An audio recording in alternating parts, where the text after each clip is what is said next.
قتل الإنسان كهاديسو ترجم ما أكثره من كهادي هذا الرجو من أي شيء خلقه كم النجر فتروا من نطفة خلقه كتبتها فتر فقدره متنو ثم السبيل يسره كزام يموجا من قدنم أقروا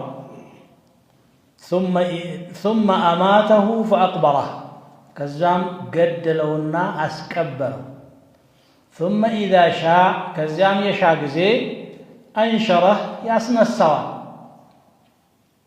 كلا بإرقتم لما يقضي ما أمره يعززون جنا الفتمن فلينظر الإنسان إلى طعامه سو ودمقبوي ملكت أنا صببنا الماء صبا إنيا وهان ما أنبواباتنا أنبوابات ثم شققنا الأرض شقا كزام مدرن مسنتكن اندسنتكن ملكت فأنبتنا فيها حبا أهلنم برصاء بكا وعنبا ويننم وقضبا ارتب سارنم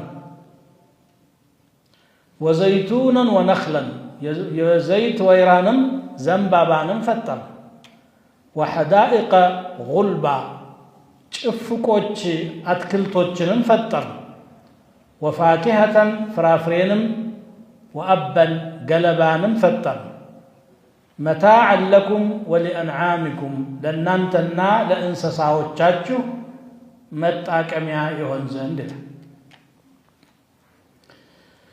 الله سبحانه وتعالى يهنلو أدرغو يالا لكادا يقباو نبر ግን የሰው ልጅ ክፋቱ አላህንም ካደ ስለዚህ ምን አለ قتل الانسان ከሃዲ እርግማን በሱ ላይ ይሆን ይገባዋል የሁሉ ለታ ተውሎለት የፈጠረውን ጌታ የሚሞግትና ለመሆኑ አለ ወይ ሊያዘኝም አይገባውም ብሎ ሚከራከር የሆነ ከሃዲ እርግማን ነው ለሱ የሚነጥነው ما أكفره ማለት ምንድነው ለኩፍር የጋበዘው ለእምነት የሚያነሳሱ ብዙ ምክንያቶች አሉ في الأنفس والآفاق በነፍሶቻችንም ሆነ በአድማስ ወይም በመኖርባት ምድርና በዙሪያችን ባሉ ነገሮች ሁሉ የጌታ ቁድራ ምልክት አለ ስለዚህ እነዚህ ለማመን ነው የሚያነሳሱት ታዲያሱ ሆኖ ነው ዲህ ከሃዲ የሆነው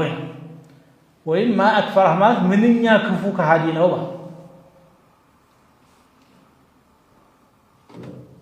ጌታ ማወቅ ከፈለገ መጀመሪያ ራሱን ማወቅ አለበት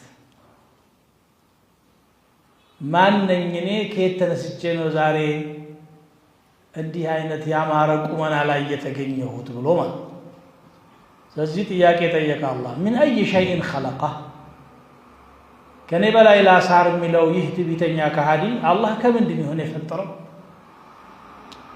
ከብረት ነው የተፈጠረው ከነሐስ من هالبرتو بيون من نطفة خلقه كتأبتها فتر من نشاويه فقدره متنو منون ادميون سيساون يود في تطافنتاون يوسن لك الله የሚጎነጫቱها የሚጎርሳት ምግብ ልኬቷ ተወሰና አብቅታለች ሊጨምር ሊቀንስ አይችልም እንዲህ በዚህ መልኩ ጣፋንታው የተወሰነለት ደካማ ፍጡር ፈጣሪውን መሞገት ምን የሚሉት ነው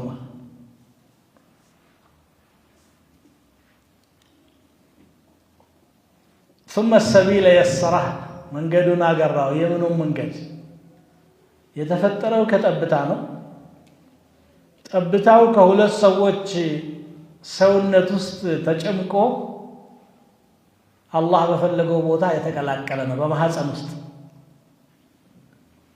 እዚያ ውስጥ ያለውን የእድገት ሂደት ካጠናቀቀ በኋላ መውጫ መግቢያ አላህ Subhanahu Wa Ta'ala አግርቶ ወጣ ከእናቱ ማህፀን ተወለደ ማለት መንገዱን አገራው ማለት ነው። يسر سبيل خروجه من بطن أمه ከእናቱ ማህፀን የሚወጣበትን መንገድ አገራለት። ወይም ያኗኗር ዘይቤውን መንገድ አገራለት። ማንኛውም ፍጡር ለተፈጠረለት ዓላማ ተገርቶ እናያለን። والذي قدر فهدى ይላል። ወስኖ የመራ ጌታ የአንበሳ ግልገል ስጋ እንጂ ሌላ እንደማይበላ ያውቃል። ስጋ ነው የሚፈልገው። የፍየል ደግሞ ሳር ትፈልጋለች። የሰውም ሰው ይህንን ያኗኗራዊ ዘይቤ ማን ፈጠረ? الذي أعطى كل شيء خلقه ثم هدى ይላል። ሁሉንም ነገር አፈጣጠሩን ሰጥቶ መራው። በዛች አላህ ባሰበለትና በቀደረለት መጠን ይጓዛል። ወይም ثم السبيل يسره ማለት ወደ አላህ ሊመለስ ቢፈልግ ወደ አላህ መመለሻውን መንገድም አግርቶታል። ነብዮችን ልኮ መጽሐፎችን አውርዶ ጌታዬ ጋር በምን ልገናኝ ብለህ እንዳትደናበር ወለል ያለ መስመር ዘርግቷል። ኢና هديناه السبيل إما شاكرا وإما كفورا እኛ መንገዱን መርተነዋል፣ አሳይተናል አቅጣጫ። ከዛ በኋላ ወይ ከሃዲ ይሆናል ወይ ደግሞ አመስጋኝ ይሆናል። የሱ ምርጫ ነው። በየና له وضحنا له ابن كثير ይሄንኛውን ሶስተኛውን ነው የመረጡት። وهذا هو الارجح ይላል። መንገዱን አገራው ማለት ወደ አላህ የሚዳረስበት መንገድ ውስብስብ አስቸጋሪ ለመረዳት የሚከብድ ሆኖ አይደለም፣ ገር ነው አስቀምጦታል። አላህ እንደው ለክፋቱ ነው እንጂ ሞገደኛ የሆነ ግን ከሲያቁ ጋር የሚሄደው ደግሞ የመጀመሪያው ማዕና ነው። ስለ አፈጣጠር ተናገረ፣ ስለ መውጫው መግራት ተናገረ። ከዛ በኋላ ثم أماته ይላል፣ ገደለው ይላል። በጣም የሚገርም ነው። እንደውም እዚህ ላይ ያለው አገላለጽ በእናት ማህፀን ስለመፈጠሩ አወራ፣ ከማህፀን ስለመውጣቱ ተናገረና ቀጥታ ስለሞት ነው የሚናገረው። ገድሎ አስቀበረው። እቺ ቆይታ በጣም አጭር ነበር። ሽው سبحان الله ما هو إلا أن خرج من بطن أمه ثم دخل القبر عندما كنات ማህፀን ወጣ ወደ መቃብር ተሻገረ። ይጀናታ ጭሪት እንደውም ሌላ አንቀጽ ላይ خلق الموت والحياة ነው የሚለው። ሞትና ህይወትን ፈጠረ ይላል። ሞትን አስቀደመ። ثم أماته فأقبره የቀብር ባለቤት አደረገው። ይሄ ክብር ነው። ሁሉም እንስሳት ይሞታል። ገጸ ምድር ላይ ሰውነቱ ተዘርግቶ የሚቀራመተው እንስሳም ካለ ይበላዋል፣ አለዛም ጠንብቶ በስብሶ እዙ ይጠፋል። ሰውን ግን አላህ በቀብር ሰጠረው። ቀብር የተሸከመው ማን ያውቃል ካላህ በስተቀር? ቶሎ ብሎ ወደዛ እንሸኘዋለን።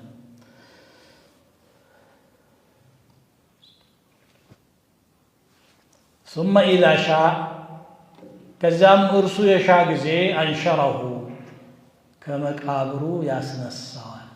ማንም አይከለክለው።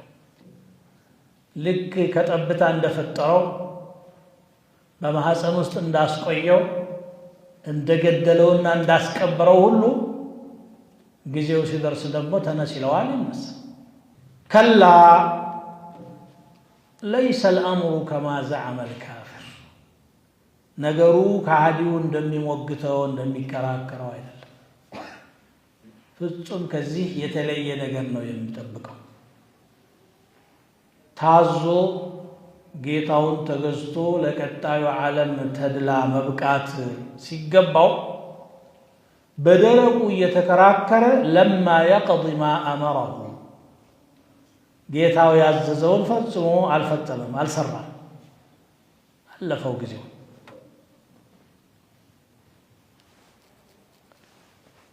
አለና ስለ ሰው አፈጣጠር በማንሳት በዚህ አላህ እንድናውቅ መከረን። ሁለተኛ ደግሞ ሌላ ነገር እያመጣ ነው። ይኸው ቁመናችን እንዲህ አምሮብን የምንሄደው ምግብ በሚባል ነገር መጠጥ በሚባል ነገር ተደግፈን ነው። የትኛውም ጉልበተኛ ከምግብ መብቃቃት አይችልም፣ ከመጠጥ መብቃቃት አይችልም።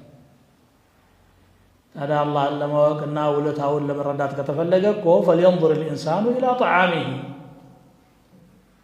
ሰው ምግቡን ይመልከት። አንዲት ጉርሻ ወደ አፍህ ስትሰነዝራት ምን አይነት ሂደት ዞራ እንደመጣች ስታሰብ አላህ እንዴት እንደተንከባከበ ይገባል። ቅንጣቷን መሬት ቆፍሮ የቀበራትና ያረሰ ገበሬ አለ፣ ያረማል፣ ያጨዳል፣ ይወቃል፣ ያጓጓዛል፣ የፈጫል፣ ያቦካል፣ ይጋገራል። አንተ ደግሞ ልትጎርስ እጅህን ዘረጋ።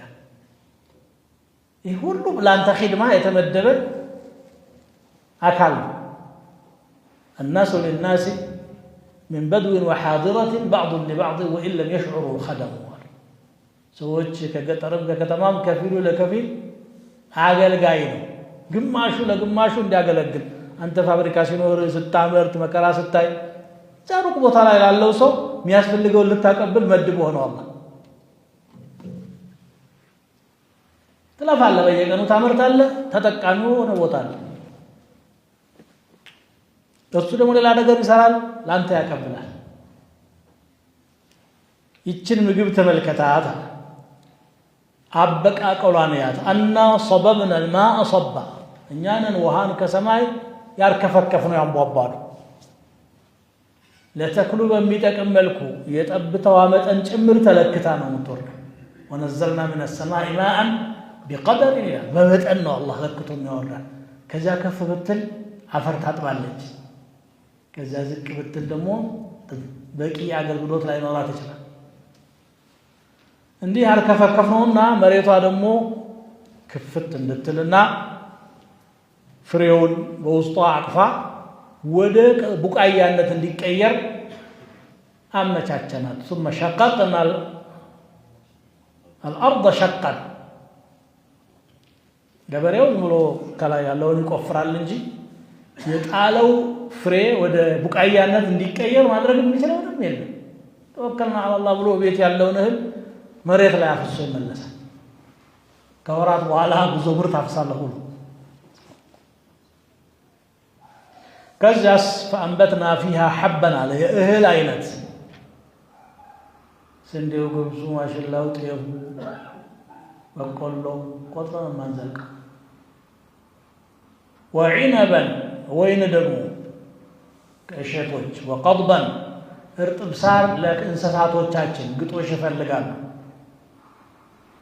ወዘይቱነን የወይራ ዘይትንም የተለያዩ ቅባቶችን ልናወጣ መብራት ሊሆን ወነኽለን ዘንባባን የተምር ዛፍ ነው። ዘንባባ ፍሬው ነው ተምር የሚባለው። እሱ ደግሞ ለብዙ አገልግሎት ይውላል። አይነቱም እጅግ በጣም ብዙ ነው። ወሐዳኢቀ ጉልበን የተጠላለፉ ጭፍቅ ያሉ አትክልቶችን ወፋኪሀተን እሸትንም አትክልትን ወአበን ገለባንም እኛ ፈጠርናለና ለምን ተፈጠሩ? መታዕን ለኩም ለእናንተ አገልግሎት፣ ፍሬው ለእኛ ገለባው ደግሞ ለእንስሳቶቻችን። ስለዚህ ወሊአንዓሚኩም ለእንስሳቶቻችሁም አለ። እንስሳቶቹም የራሳቸው የሆነ የተለያየ አገልግሎት አላቸውና ማለት ነው። ይህንን ያደረገ አላህ ስብሓነሁ ወተዓላ እንዴት ይካዳል? የተረገመ ሰው ካልሆነ በስተቀር ማን ይክደዋል?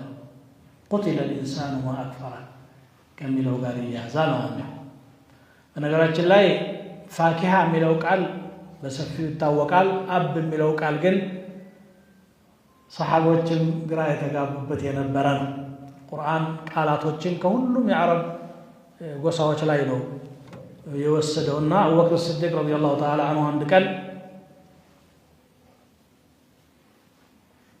አብ ማለት ምንድን ነው ተብሎ ተጠየቁ። ቃለ አዩ ሰማኢን ቱظሉኒ ወአዩ አርድን ቱቅሉኒ ኢን ቁልቱ ፊ ኪታቢላሂ ማ ላ አዕለም። በአላህ ኪታብ ላይ የማላውቀውን ከተናገርኩኝ የትኛዋ ሰማይ መጠለያ ትሆነኛለች? የትኛዋ ምድርስ ትሸከመኛለች? በጣም ይጠነቀቁ ነበር ቁርአን ላይ ያለ ዕውቀት ላለመናገር። ዑመር ረዲየላሁ ተዓላ አንሁ ደግሞ ይህችን አያ ሲቀሩ ወፋኪሀተ ወአበን ብለው ላይ ደረሱና አረፍና መልፋኪሀቱ ፈመል አቡ አሉና ራሳቸውን ጠየቁ ይላል። ፋኪሃ ምን እንደሆነ ገብቶናል፣ አብ ግን ምንድን ነው አሉና ቃለ ለዐምሩከ የብነ አልኸጣብ ኢነ ሃዛ ለሁወ ተከሉፍ። አንተ የኸጣብ ልጅ ሆይ ይሄ ራስን ካቅም በላይ ማስጨነቅ ነው። የምታውቀውን አወቅ፣ የማታውቀውን ደግሞ አለማወቅህን ማመን አለብህ ማለት ነው። المهم ይሄ ያው በሰለፎች መካከል ተወርቶ ከነበሩት ነገሮች አንዱ ስለሆነና አስተማሪ ስለሆነ ነው የተፍሲር ሊቃውንቶች እዚህ ቦታ የሚጠቅሱት። ቁርአን ላይ ማንም ሰው ብድግ ብሎ በመላምት ተርጎም የለበትም። በጣም የሚገራርሙ የሚያሳፍሩ ነገሮችን ትሰማላችሁ። አሁን እዚህ ሚዲያ ላይ ተነስቶ አንዱን አያ ይበዝና ያልሆነ ተፍሲር ይሰጣል። ድፍረት። ይሄ መቆም ያለበት አላህን መፍራት የሚገባን ነገር ነው ማለት ነው።